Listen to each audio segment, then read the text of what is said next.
Well, good morning, everyone, and welcome. My name is Dennis Berkey, and I have the high honor and great privilege of serving as President and CEO of Worcester Polytechnic Institute. I want to start this morning by saying personally how pleased I am that we can have so many of you here to celebrate not only the very important work that NASA continues to do for us in this nation, but the celebration of science and technology, and especially education. It is a wonderful partnership that we enjoy with NASA in committing to help future generations of scientists and engineers and astronauts and leaders of industry understand just how important science and mathematics and technological education is to their intellectual platform that they will use to proceed to be highly productive and very strong in leadership for the nation. So it's a great pleasure to welcome all of you. We certainly want to welcome our distinguished guests from NASA, including many NASA educators participating in this festival and others on the podium who will be more formally introduced in just a few minutes.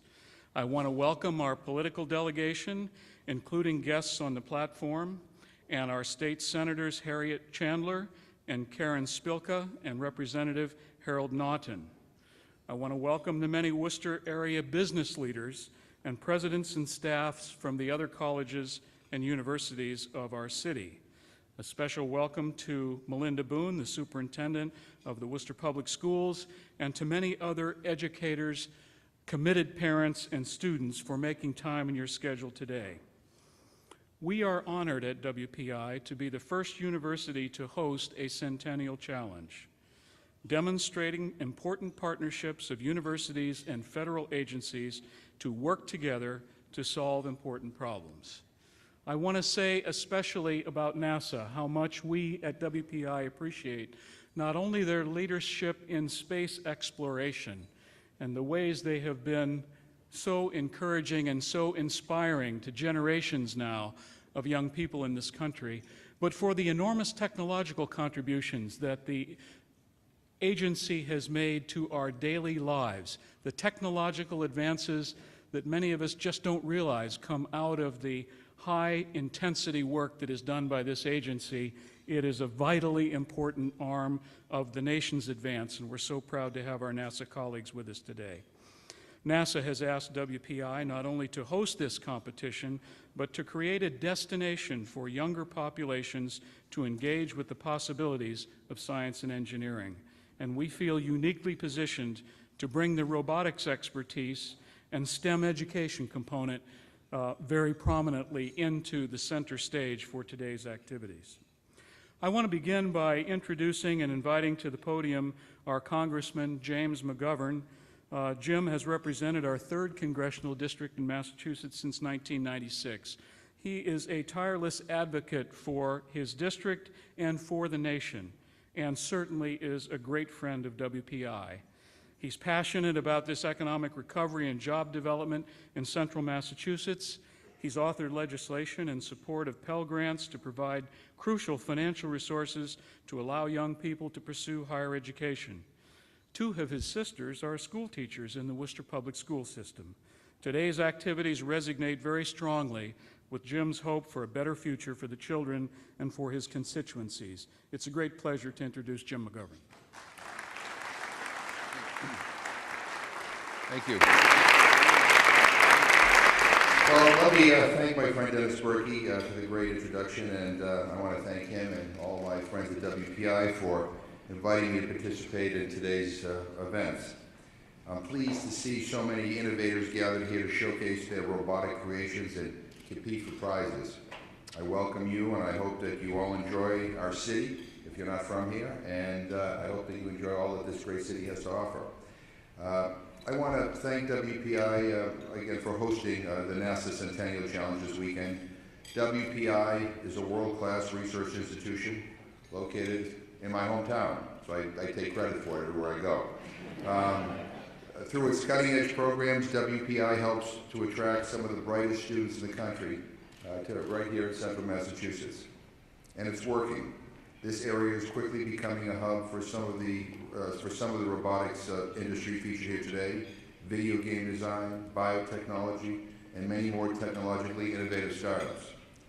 As the first university in the country to offer a bachelor's degree program in robotics engineering, WPI is a particularly well-suited venue to showcase these inventive creations. I want to thank NASA Deputy Administrator Laurie Garber and other NASA officials for traveling to Worcester today to participate in the competition. I want to thank Mason Peck, the NASA Chief Technologist who's here, who was kind enough to come by my office in Washington a couple of days ago to kind of brief me on a lot of the things that NASA is involved with.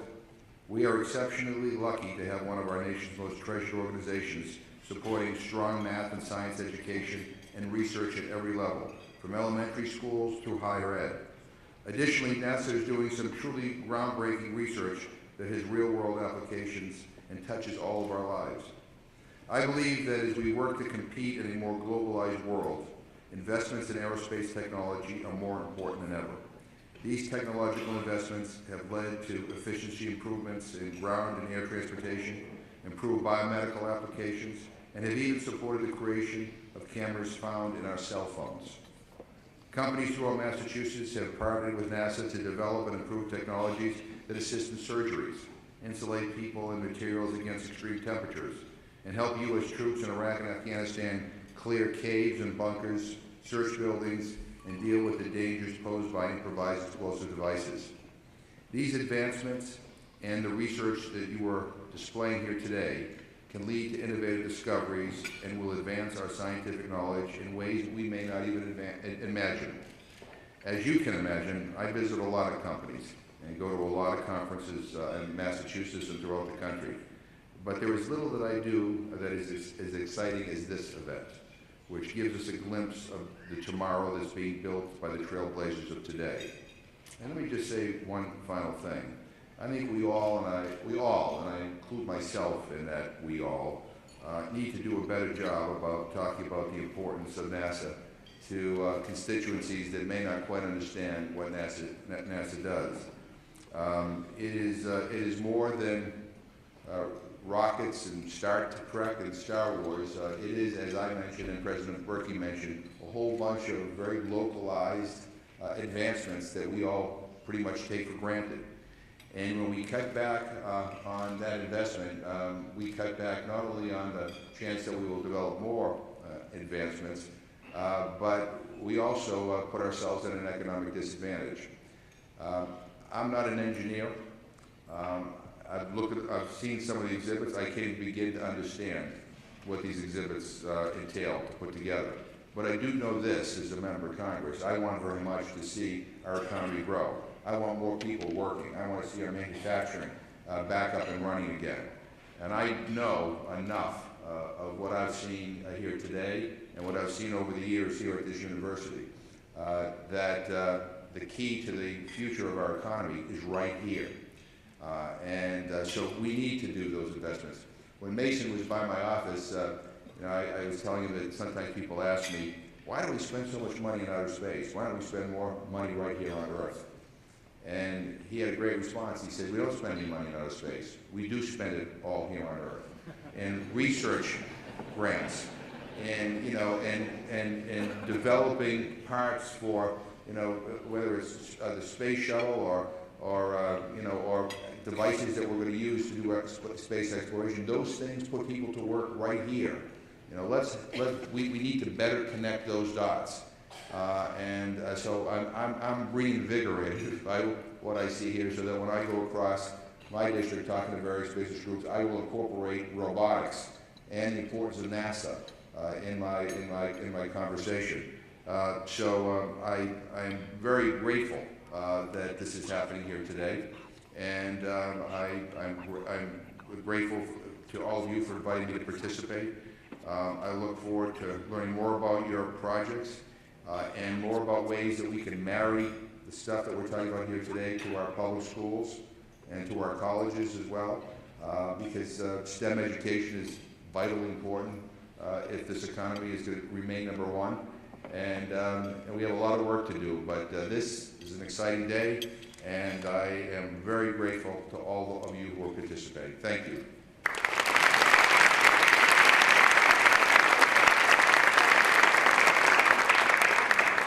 thanks, Jim, for your optimism and your passion and your leadership. All very much appreciated. It's now a great pleasure to introduce Ms. Lori Garver, who's the NASA Deputy Administrator. Let me interpret that for you. She's the #2 person at NASA. The Chief Executive of NASA is referred to as the Administrator, I guess in an act of humility, but we are so honored to have her today. It's a great pleasure to bring her forward. She was nominated by President Obama, confirmed by the Senate in 2009. She provides leadership, planning, and policy direction for the agency. She worked for NASA from 1996 to 2001, prior to her current appointment, serving as a special assistant to the NASA Administrator and senior policy analyst for the Office of Policy and Plans. She was then named Associate Administrator for the Office of Policy and Plans. Ms. Garver is a Michigan native. She took her bachelor's degree in political science and economics from Colorado College. She became interested in space when she began working for Senator John Glenn from my home state of Ohio in 1983. Her career has been long and distinguished, with her 2 tours of duty for NASA, as well as time in the private sector between those 2 stints. It's a great pleasure to have her with us this morning, and I invite her to speak to you now.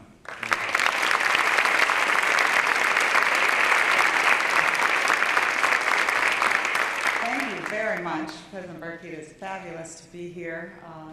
Worcester Polytechnic Institute. It is my first time to this Institute, and how wonderful to already, by this time of day at a Saturday morning, been able to meet with all of the teams and address all of you. Talking with the Congressman, I believe that it is already a very worthwhile morning to be able to see elected members who recognize the value of what it is that NASA does is an incredible thing, and allows, I think, all of us and the university to be able to advance to those next great challenges. So NASA is all about addressing challenges, right? We were founded in 1958 to address the challenge after Sputnik, and our challenge by President Kennedy to go to the moon was really to have our nation lead in the technological areas that have made this country, this university, great. And NASA continues with these challenges while they have changed.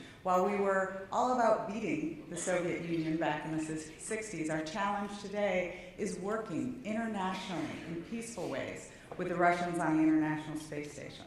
We have had the International Space Station with astronauts permanently working and living in space for over 11 years now, with 15 different nations, including the US and the former Soviet Union, the Russians.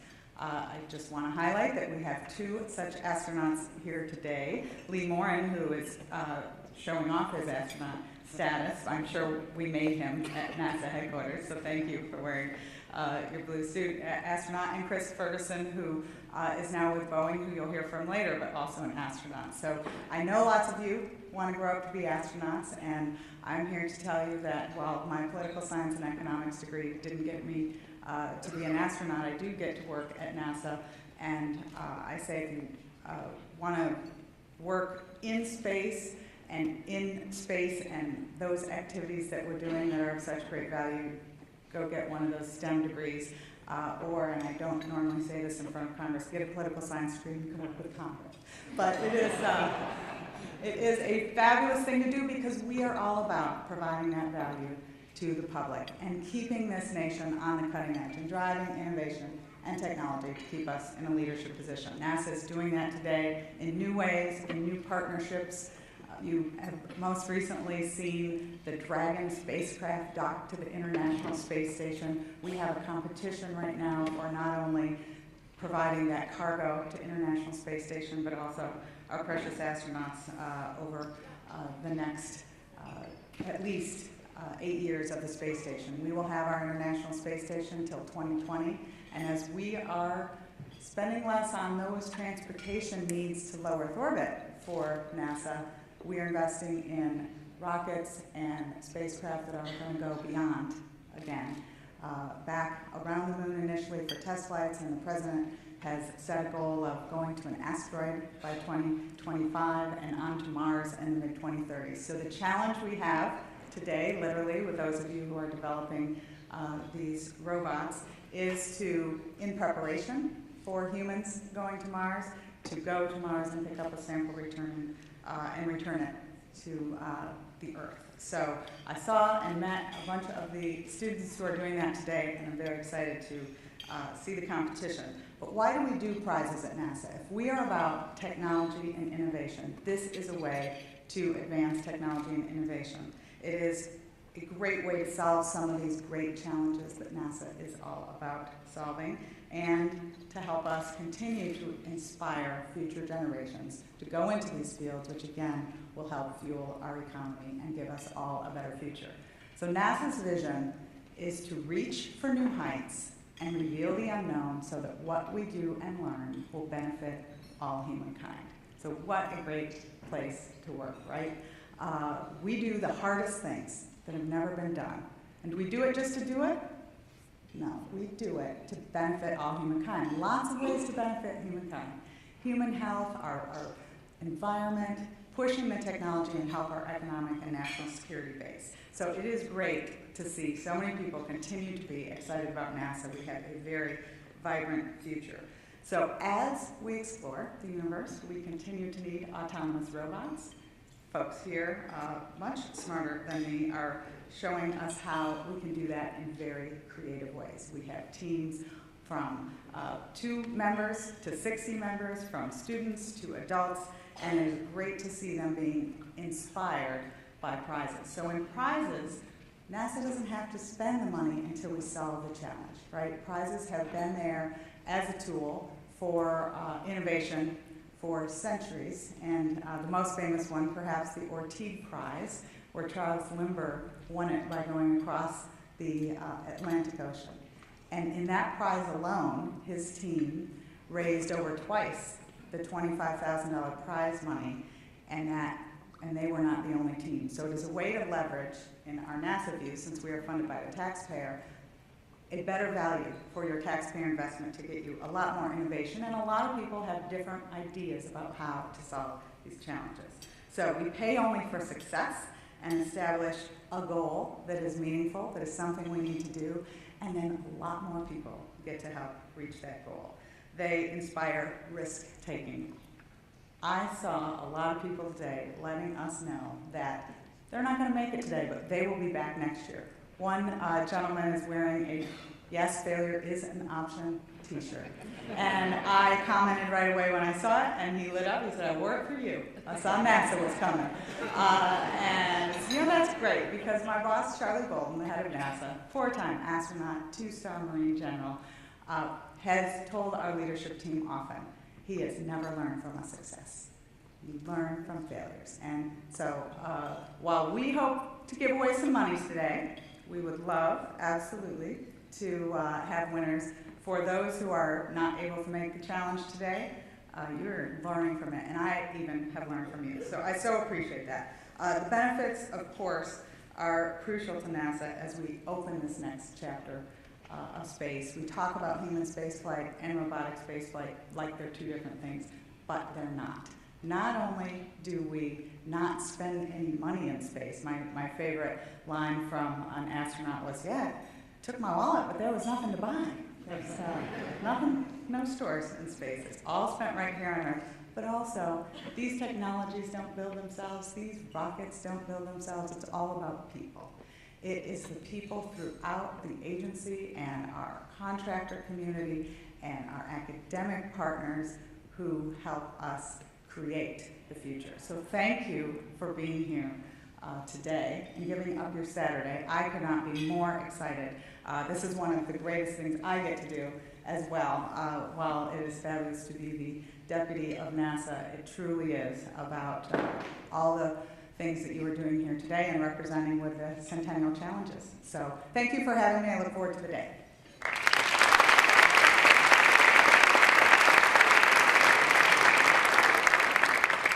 Thank you, Lori. Very nicely done. I'd now like